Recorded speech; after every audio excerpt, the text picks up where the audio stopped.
Makamumura na, magiging hassle-free pa. Yan po ang maaasahan ng mga benepisyaryo ng Walang Gutom program sa bago nitong electronic vouchers na ilunsad sa pangunguna ni Pangulong Ferdinand R. Marcos Jr. Sa tulong nito, kahit ang pre-order ng mga bilihin, pwede na rin. Si Clazel Pardilla sa sentro ng balita.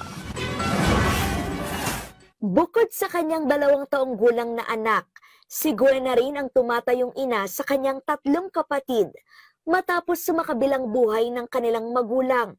Ang gastusin, hinuhugot niya sa kita mula sa maliit na tindahan at sahod ng kanyang mister na nangangalakal. Araw-araw naman po talaga na problema yung pagkain. Kasi po yung minsan po nasi-short. Minsan po 2 beses di na kami nakakapag-amusal, ganun po. Para maibsan ang bilang ng mga nagugutom at bumaba ang malnutrasyon sa bansa, sa pangunguna ni Pangulong Ferdinand R. Marcos Jr., inilunsad ngayong araw ang Refuel o Reducing Food Insecurity and Undernutrition with Electronic Vouchers. Bahagi ito ng Walang Gutom program ng Department of Social Welfare and Development. Muling kinargahan ng 3,000 pisong food credit ang electronic benefit transfer card ng mga benepisyaryo. 1,500 pesos ang gagastusin para sa mga carbohydrates o bigas, 900 pesos sa protina tulad ng karne at 600 pesos naman sa gulay. Titiyakin namin na may sapat na pagkain at bukod pa ron ay titiyakin natin na tama po ang kinakain po ninyo para balansyado po ang tinatawag na balanced diet. Sana naman magawa natin na pag-alis ko bilang Pangulo ay wala nang gutom na Pilipino. Laking pasalamat ni Gwen na nakasama sa Walang Gutom program ng administrasyon ni Pangulong Marcos. Pero ngayon po kahit papano, nakakaraos na po kami sa araw-araw tapos sobra pa po. Lumusog po sila, mas nadagdagan po yung mga timbang nila. Lahat po sa benepisyaryo natin, bumaba na po ang gutom. Noong Oktubre, nung nakaraang na taon, ay 48.7%. Ang numerong yan ay bumaba na po at naging 41.5% itong Marso ng 2025.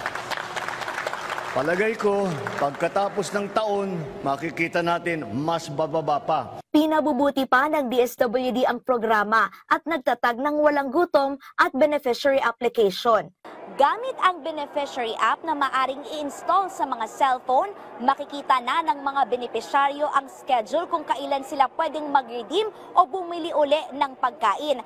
Visible din dito sa application ang natitirang laman sa kanilang mga wallet at transaction history o listahan ng kanilang mga purchases para mabantayan yung kanilang binibili at mas makapag-budget. Sa tulong din ng app, mababantayan ng DSWD ang mga pagkaing binibili ng mga benepisyaryo at makikipag-ugnayan sa mga grupo ng mga magsasaka. Para matulungan natin sila ma-target kung ano yung kanila mga itatanim para hindi nasasayang. Para masigurado natin na shoot from farm to the table of our food poor families. Sa ngayon, may 300,000 na pamilya na ang nabenepisyuhan ng Walang Gutom program. Target pa itong itaas sa 600,000 bago matapos ang taon. Sa pagpasok naman ng 2026, lalagakan ito ng 24 billion pesos para mapatatag pa ang programa. Clazel Pardilla para sa Pambansang TV sa Bagong Pilipinas.